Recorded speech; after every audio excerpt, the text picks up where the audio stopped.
기도하며 또 하나님 앞에 나아가겠습니다. 오늘 우리들에게 주신 하나님의 말씀은 마가복음 5장 35절로 43절까지의 말씀인데요. 제가 봉독하겠습니다. 아직 예수께서 말씀하실 때 회당장의 집에서 사람들이 와서 회당장에게 이르되 당신의 딸이 죽었나이다. 어찌하여 선생을 더 괴롭게 하나이까?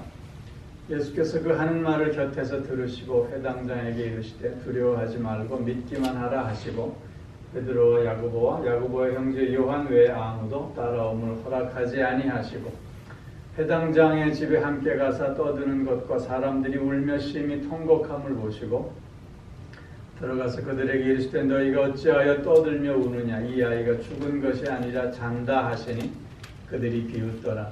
예수께서 그들을 다 내보내신 후에 아이의 부모와 또 자기와 함께한 자들을 데리시고 아이 있는 곳에 들어가사 그 아이의 손을 잡고 이르시되 달리다굼 하시니 번역하면 곧 내가 네게 말하노니 소녀야 일어나라 하십니다. 소녀가 곧 일어나서 걸으니 나이가 12살이라 사람들이 곧 크게 놀라거늘 예수께서 이 일을 아무도 알지 못하게 하라고 그들을 많이 경계하시고 이에 소녀에게 먹을 것을 주라 하시니라. 아멘. 오늘 이 말씀을 의지해서 기적을 체험하는 삶이라는 제목으로 말씀을 드립니다. 여러분 기적을 믿으세요? 응? 우리는 기적이라 얘기할 때 그것은 인간이 증명할 수 있는 무슨 자연 법칙이나 과학 법칙으로 설명할 수 없는 일이 일어났을 때 그걸 우리 기적이라 얘기하고 또 우리 마음속에 원함은 있지만 그것이 실현 불가능한 일이라고 생각되어질 때 그 일이 정말 일어났을 때 우리는 그것을 기적이라고 얘기하잖아요. 그런 의미에서 보면 기적이라는 말은 긍정적인 단어이지 부정적인 단어가 아닙니다. 예를 들면 길을 가다가 벼락에 맞았어요. 그런데 극적으로 살았어요. 그럼 그걸 우리는 기적적인 생존이다 그렇게 얘기하잖아요. 근데 길을 가다 벼락 맞을 확률이 얼마나 되겠어요? 거의 일어날 수 없는 일이잖아요. 그런데 벼락 맞아 죽었어요. 그걸 우리는 기적적인 죽음이다 그렇게 얘기하진 않잖아요. 운이 없다라든가 재주가 없다라든가 뭐 그렇게 얘기하죠. 그래서 우리는 기적이라고 할 때 무언가 우리의 삶 속에서 일어나는 긍정적인 사건, 긍정적인 어떤 에너지를 얻게 되는 것이지요. 사람들이 기적을 추구하고 기적에 열광합니다. 그 이유는 그런 기적 속에서는 경이로움이 있고 감동이 있고 또한 희망이 있기 때문인 것이죠. 오늘 우리는 본문에서 기적을 체험하기 위해서는 우리가 어떤 모습을 가져야 할 것인가 하는 것을 살펴볼 수 있습니다. 오늘 우리가 함께 읽은 본문 말씀은 21절부터 시작되고 있는데 21절에서 시작이 되다가 중간에 12회를 혈루병 앓는 여인이 예수님을 만짐으로 그 병에서 고침받는 사건이 삽입이 되고 이어서 오늘 우리가 읽은 본문 말씀이 이렇게 이어져 있는 구조입니다. 오늘 본문은 회당장 야이로의 죽었던 딸을 다시 살려내신 그런 기적의 사건을 소개해주고 있는 내용입니다. 오늘 본문을 통해서 우리가 기적을 체험함으로 경이로움과 감동과 더욱더 희망에 벅찬 삶을 우리가 살아갈 수 있기 위해서는 무엇보다도 먼저 우리의 상식을 뛰어넘는 삶을 살 수 있어야 한다는 것입니다. 그런 상식이라고 할 때 그것은 일반적인 사람들이 다 공통적으로 알고 있는 지식을 얘기합니다. 이게 상식을 영어로는 common sense라고 얘기하잖아요. 근데 이건 common knowledge입니다. 보통 사람들이 그냥 다 알고 있는 거예요. 그런데 이 상식에는 한 가지 약점이 있는 게 뭐냐면 기준이 없다는 거예요. 그래서 여기에 사는 사람들의 입장에서는 이게 상식이지만 그것이 다른 동네에 가면 그게 비상식이 될 수 있고 몰상식이 될 수 있다고 하는 것이죠. 그래서 그런 의미에서 보면 상식이라고 하는 것은 내가 속해 있는 문화 속에서 그 전통과 관습이 만들어낸 것이다. 그렇게 우리가 정의할 수 있을 것 같아요. 근데 오늘 본문에서 보면 이런 상식을 뛰어넘는 그런 모습들을 발견하게 되는 거예요. 그 첫 번째는 바로 해당장 야이로의 모습인 것이죠. 해당장은 그 당시에 종교 지도자 가운데 하나였고 많은 사람들의 신망을 받는 자들이었습니다. 근데 그 당시 종교 지도자들과 예수님과의 관계를 살펴보면 우호적인 관계가 절대 아니었습니다. 종교 지도자들은 예수님을 세리와 죄인들의 친구라고 비난하고 또한 그를 경멸했습니다. 그런데 그런 해당장이 오늘 본문 우리 함께 읽지는 않았습니다만은 22절에서 보면 예수님 발 아래 엎드려 많이 간구하였다. 그렇게 말씀하고 있습니다. 예수님 주변에는 늘 많은 사람들이 몰려 있었습니다. 그런데 지금 그 해당장은 그 공개된 장소에서 그리고 많은 사람들이 지켜보고 있음에도 불구하고 예수님 앞에 예수님 발 아래 엎드려서 자기 딸을 구해달라고 간구하고 있는 것입니다. 이런 해당장의 모습은 그의 동료들이라든가 그의 친구들마저도 비난하게 되는 그런 행동이었다고 하는 것입니다.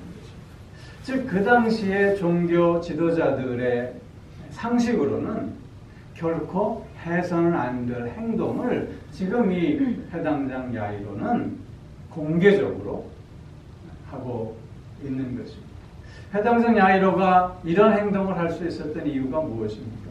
그것은 자신이 살아왔던 그 방식을 붙잡는 것보다 사랑하는 어린 딸의 생명을 구하는 것이 더 긴급하고 중요하고 가치 있는 일이었기 때문이 아니겠어요? 즉 해당장 야이로는 지금 예수님 앞에 엎드려 간구함으로 말미암아 지금까지 살아왔던 자신의 삶의 방식들을 다 내던져 버리고 있는 거예요. 자신의 상식을 뛰어넘는 이런 행동을 통해서 그는 기적을 체험하는 삶을 경험하게 되었던 것이고 그로 말미암아 그는 새로운 삶의 방식을 또한 가질 수 있게 되었다고 하는 것이죠. 오늘 본문을 통해서 보면 또 하나 상식을 뛰어넘는 모습이 있습니다. 그것은 바로 예수님의 모습이에요. 예수님은 소녀에게 가서 어떻게 했습니까? 소녀의 손을 잡아 달리다 그랬습니다. 그 소녀는 지금 죽은 소녀입니다. 그 당시에 유대인들의 상식으로는 죽은 시체를 만진다고 하는 것은 부정하게 되는 것입니다. 즉 죽은 모든 것들은 부정한 것이고 그것을 만지는 자 역시 부정한 자가 되어지는 것입니다.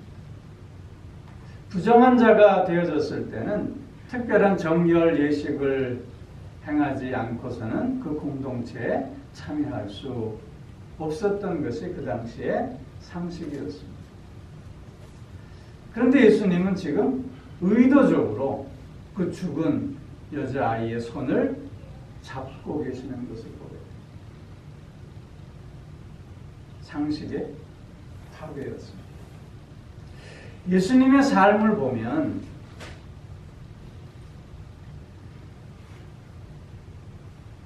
늘 상식을 파괴하는 삶을 사셨음을 우리는 보게 됩니다. 여러분, 그 당시에는 힘으로 정복하고 군림하는 것이 상식이었습니다. 그런데 예수님은 온유와 겸손으로 섬기라고 말씀하십니다. 상식의 엄청난 파괴입니다. 그 당시에는 3번만 용서해주면 가장 많이 용서해주는 것이었습니다. 이것이 상식이었습니다. 예수님 뭐라고 말씀하십니까? 70번씩 7번이라도 용서하라고, 끝까지 무한대로 용서하라고 말씀하고 계시지 않습니까? 예수님의 이런 삶을 보면 계속해서 당시의 상식을 파괴하는 삶의 모습을 보여주셨고, 이런 상식을 뛰어넘는 삶의 모습 속에서 기적이 일어나는 것을 우리는 확인할 수 있게 되는 것입니다. 상식의 파괴, 그것은 곧 지금까지 내가 살아왔던 삶의 방식을 내려놓는 모습이라 할 것입니다. 여러분, 우리들의 삶은 어떻습니까? 내가 갖고 있는 상식이라든가 편견에 사로잡혀 있음으로 말미암아 우리는 기적을 온전히 체험하고 있지 못하지는 않느냐 하는 것입니다. 나의 편견과 나의 삶의 방식에 사로잡혀 있음으로 말미암아 그 범위를 벗어나는 일에 우리는 늘 부정적인 모습을 보임으로 말미암아 우리는 더 큰 발걸음을 내디딜 수 없는 것 아니냐 하는 것입니다. 상식을 뛰어넘는 삶, 상식을 뛰어넘는 삶이 기적을 체험하는 삶의 첫 번째 모습이라고 하는 것이죠. 여러분, 두 번째 모습은 자신을 극복하는 삶입니다. 즉 자신의 경험을 뛰어넘는 삶을 얘기하고 있는 것입니다.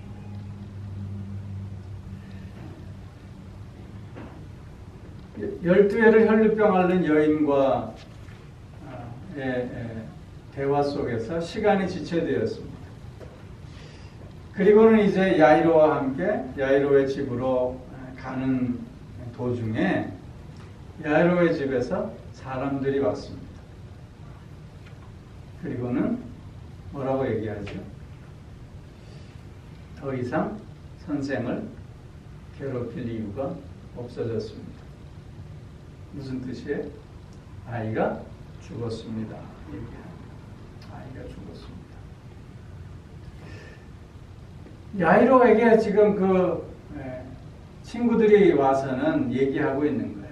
내 딸이 죽었으니 더 이상 내 딸을 살리려고 애쓸 이유가 없어졌다. 얘기하고 있는 것입니다. 이 이야기를 듣고 있는 야이로의 심정을 여러분 상상해 보실 수 있을 것입니다. 그 딸을 살리기 위해서 한 가닥 희망의 빛을 붙잡고 예수님 앞에 나와 엎드려 간구까지 했는데 이제는 그 모든 것이 허사가 되었고 이제는 절망이 그의 마음속을 가득 채우는 그때였습니다. 아마 이 이야기를 듣고 야이로는 너무 큰 충격에, 너무 큰 실망과 좌절 속에서, 그리고 딸을 잃었다는 슬픔 속에서 그 자리에 털썩 주저앉아 버렸는지도 모르겠습니다. 그런데 그때 예수님께서 야이로에게 하신 말씀이 무엇입니까? 두려워 말고 믿기만 하라. 두려워 말고 믿기만 하라 말씀하십니다. 이 말씀의 의미가 뭡니까? 야이로야, 내가 내 딸을 살리기 위해서 나에게 나아오지 않았느냐? 그때는 나에 대한 조그마한 믿음이라도 내 마음속에 있지 않았느냐? 그 믿음이 있으니 나에게 나아온 것이 아니냐? 그러니 두려워하지 말고 그 믿음을 계속 붙잡아라. 그렇게 말씀하고 있는 것입니다. 죽음이 끝이 아님을 말씀해주고 있는 것입니다.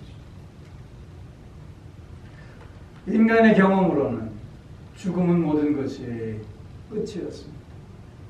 그런데 지금 예수님은 그것이 끝이 아님을 야이로에게 설명해 주고 있는 것입니다. 너의 경험에서 벗어날 수 있어야 됨을 강조해 주고 있는 것입니다. 야이로와 함께 집으로 옵니다. 집에 도착하니 어떤 상황이 벌어졌습니까? 사람들이 번화하며 울며 통곡하고 있습니다.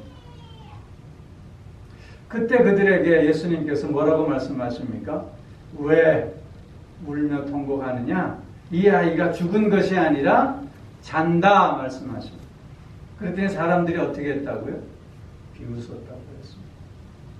사람들의 생각은 아마 이런 것이었을 것입니다. 선생이라고 하는 사람이 죽는 것과 자는 것도 구별 못하는 바본가?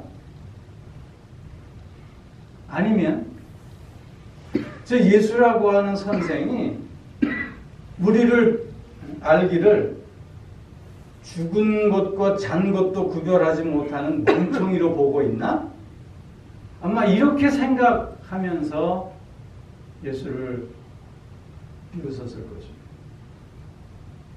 즉 그들의 생각은 자신들의 경험에 갇혀서 또 다른 세계의 이야기들을 듣고도 이해할 수 없었다고 하는 것입니다. 기적을 체험하기 위해서는 그렇기에 늘 나를 극복해 가야 합니다.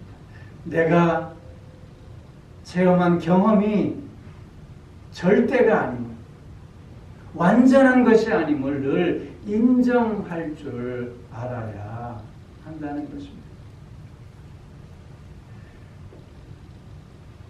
내 경험이 절대가 아님을 우리가 인정하면서 나 자신을 극복해야 하는 방법은 배워야 하는 것입니다. 공부해야 합니다. 단순히 지식을 얻기 위한 공부가 아닙니다. 지혜를 얻는 공부를 할 수 있어야 하겠다는 것입니다. 하나님의 말씀을 통해서 지혜를 얻을 수 있어야 합니다. 내 경험 안에 갇혀있는 세상만이 전부가 아니라 또 다른 세계가 있음을 볼 줄 아는 시각을 배울 수 있어야 하는 것입니다. 오늘 야이로의 사건을 통해서 예수를 비난했던 사람들은 예수님의 말씀을 통해서 새로운 깨달음을 얻게 되었고 새로운 세계가 있음을 배울 수 있지 않았습니까? 하나님의 말씀을 통해서 우리는 지혜를 배워갈 수 있어요. 그 지혜를 통해서 또 다른 세상을 바라볼 수 있어야 하며 그 지혜를 통해서 보다 더 넓은 시각과 관점을 가져갈 수 있어야 합니다. 그리할 때 기적을 온전히 체험하는 자가 될 수 있다고 하는 것입니다. 그리고 또 하나, 자신을 극복할 수 있는 길은 나눔을 통해서 나눔. 나눔은 자기를 비워내는 실천의 모습입니다. 나를 비워낼 때만이 새로운 것으로 우리는 체험받을 수 있는 것 아니겠습니까? 나눔이라고 하는 것이 바로 나 자신을 이렇게 비워냄으로 새롭게 체험을 받고 그러므로 말미암아 또 다른 세계를 경험하게 되는 길이라고 하는 것입니다. 여러분, 뭐 있어야 나누지 그렇게 생각하실 수도 있지 않겠습니까? 로또나 한번 빵 맞으면 한번 나눌 수 있지 않을까? 뉴스에 보니까 2억 8,250만 분의 1의 로또를 맞은 아이다호에 사는 여성 이야기가 있더라고요. 그 로또 중에 우리 긁는 게 있나 보죠. 이 여성이 어느 가게 가서 로또를 사가지고 긁었더니 어디다 전화하라고 써있더래요. 여기 전화했더니 20만 불이 당첨이 됐대요. 그래서 그것 때문에 그 다음날 다시 가다가 어느 가게 들려서 또 긁었더니 또 전화해보라 그러더래. 그래서 한 100불이나 됐나? 그리고 전화했더니 30만 불이 당첨이 됐대. 그래서 연 이틀에 복권이 당첨될 수 있는 확률이 2억 8,250만 불이 일이래요. 여러분, 그렇게 복권 당첨되면 나누겠다고 생각한다면 나눔의 삶을 살겠다는 거예요? 말겠다는 거예요? 살지 않겠다는 거잖아요. 여러분, 뭐가 있어야 나누지? 라는 생각을 우리는 버리고 우리 안에, 내 안에 얼마든지 나눌 수 있는 것들이 풍성함을 깨달을 수 있어야 합니다. 여러분, 나눔의 가장 우선적인 것은 뭐냐면 배려하고 존중하는 것. 남을 배려하고 남을 존중해 주는 것이 나눔의 첫 번째 발걸음이라고 합니다. 남을 배려하고 남을 존중해 줌이 나를 내려놓는 것, 나를 비워내는 것. 이처럼 지혜를 배우고 배려와 존중을 통해서 나눔을 실천해 갈 때 나를 극복하고 나의 경험을 뛰어넘음으로 말미암아 기적을 체험하게 되는 놀라운 삶의 감격을 맛볼 수 있게 된다라고 하는 것입니다. 한 가지 더는 믿음으로 오늘을 사는 삶, 믿음으로 오늘을 사는 삶. 여러분, 예수 그리스도 안에 사는 사람들은 사실 매일매일 기적의 삶을 사는 사람들. 왜냐하면 복음서에 보면, 특히 성경에 보면 다양한 기적의 내용들이 기록되어져 있습니다. 그것은 그 기적 사건 자체를 소개하는 일이기보다는 그 기적이 담고 있는 의미를 설명해 주고 있는 것입니다. 특별히 예수님은 너무나 많은 기적을 행하셨습니다. 병든 자들을 다 고쳐주시고 배고픈 자들을 다 배불리 먹이시고 심지어 죽은 자까지도 일으켜 세워주십니다. 그래서 예수님 주변에는 늘 많은 사람들이 몰려들곤 했습니다. 그 기적의 광경을 보고자 했기 때문입니다. 그런데 예수님이 행한 많은 기적의 사건들보다 더 중요한 것이 있습니다. 그것이 뭐냐면 예수님 그 자체가 기적이라고 하는 것입니다. 예수님은 하나님과 동등, 하나님과 근본이 같아요. 그런데 하나님과 동등됨으로 여기지 아니하시고 종의 형체를 가져 자신을 비워 우리와 같은 몸을 입고 이 땅에 오셨습니다. 베들레헴 마구간에서 동정녀 마리아에게 태어나셨고 나사렛에서 목수의 아들로 살아나셨습니다.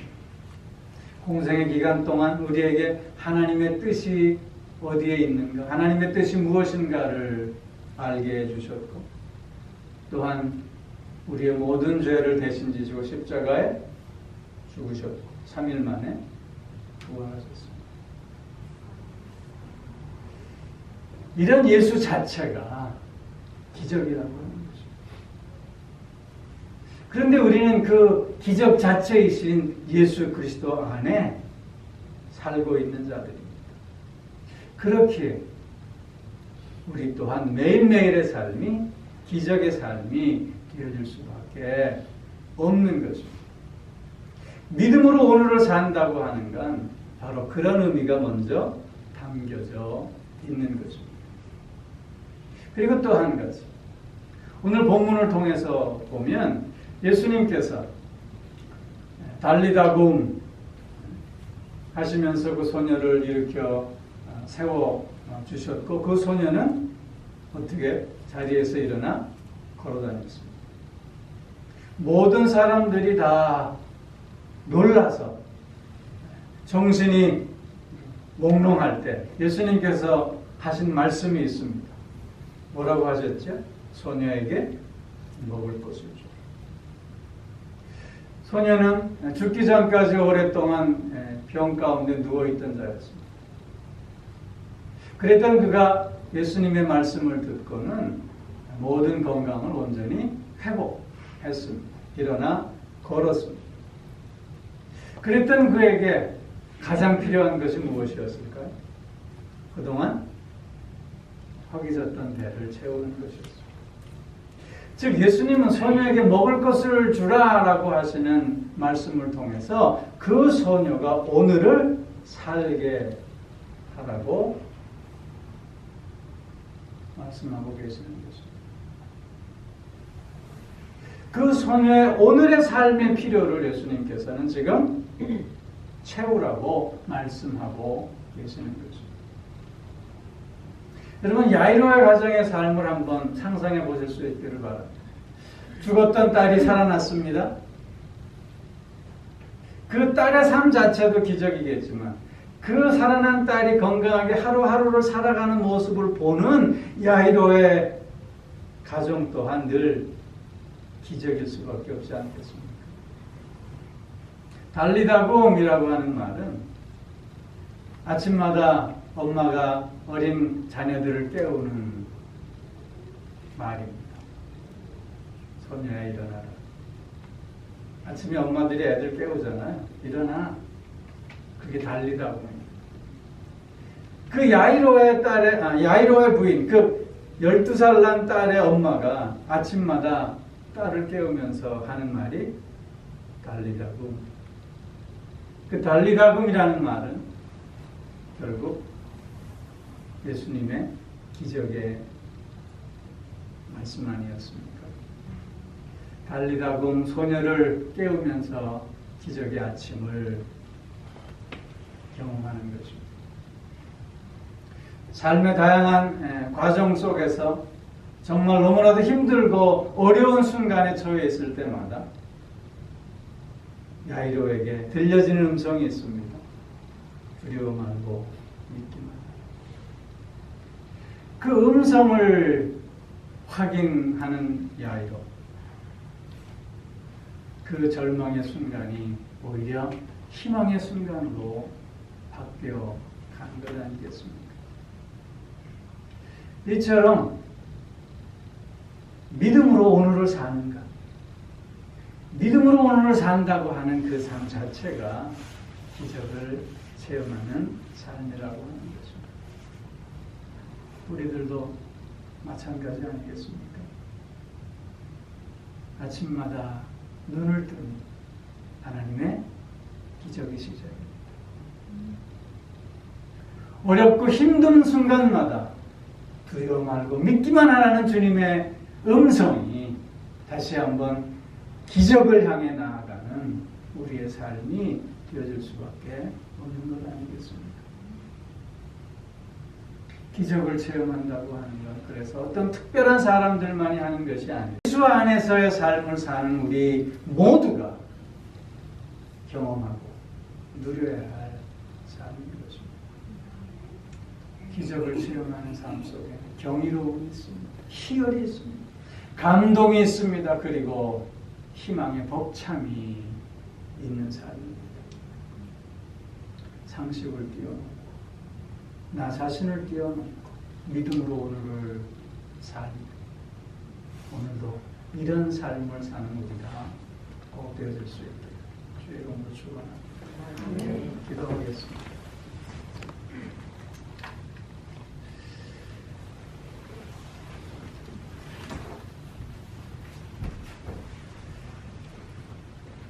기적의 삶을 살고 있음에도 불구하고 아직도 우리의 상식과 편견에 사로잡혀 한 걸음 더 앞으로 나아가지 못하는 우리의 모습은 아니었나 되돌아봅니다. 또한 내 경험에 갇혀 있으므로 또 다른 세상을 보지 못하고 더 넓은 시각과 관점을 갖지 못하여 스스로 갇혀있는 삶을 살고 있지는 않는가 돌이켜봅니다. 뿐만 아니라 믿음으로 오늘을 살고 있음에도 불구하고 그 자체가 기적의 삶임에도 불구하고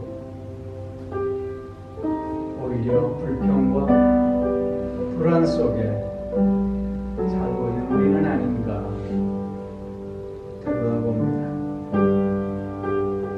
다시 한번 기적 자체이신 주님과 함께하는 삶의 희열과 감동과 또한 희망의 벅참을 경험하는 우리들 되게 해달라고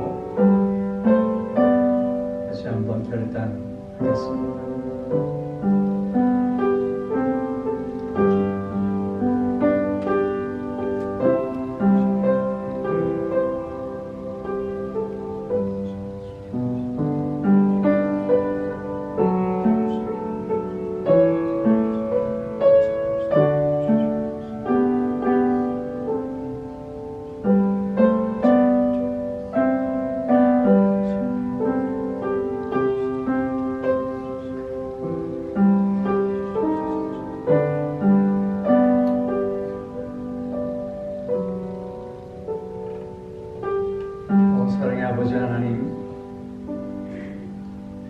기적 자체이신 예수 그리스도 안에 우리의 삶을 살 수 있게 하시고 매일매일 기적의 삶임을 확인하며 그래서 참된 기쁨과 감동과 또한 소망의 삶을 누릴 수 있게 하여 주시니 참 감사를 드립니다.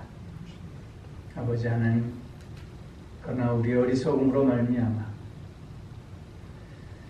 자신의 삶의 방식을 고집하는 가운데 그 기쁨을 온전히 누리지 못하고 있지는 않는지, 자신의 경험에 갇혀 있어 오히려 더욱 좁아지고 왜곡된 삶을 살고 있는 것은 아닌지, 기적의 삶임에도 불구하고 오히려 불안과 불만 속에 하루를 보내고 있는 것은 아닌지 확인해 봅니다. 아버지요, 다시 한번 기적을 체험하는 우리들 되게 하여 주옵소서. 오늘 하루가 기적의 삶임을 고백하는 가운데 경이로움 속에 희열을 맛볼 수 있게 하여 주시고 감동을 누리고 전할 수 있게 하여 주옵시고 소망의 벅찬 하루, 승리의 하루 될 수 있게 하여 주시옵소서. 감사드리며 예수님의 이름으로 기도하옵나이다. 아멘. 이제는 우리 주 예수 그리스도의 은혜와 하나님 아버지의 무한하신 사랑하심과 성령의 교통하시며 인도하시며 내주하시며 또한 복주심의 역사가 오늘 나의 삶이 기적의 삶임을 확인하며 그래서 벅찬 감동과 기쁨과 또한 희망 속에서 하루를 승리하며 온전히 주님께만 영광 돌리겠노라. 다시금 소원하며 결단하는 사랑하는 성도들과 그의 가정과 또한 하시는 모든 일들 위해 이제로부터 영원토록 함께 하옵시리라. 간절히 축원하옵나이다.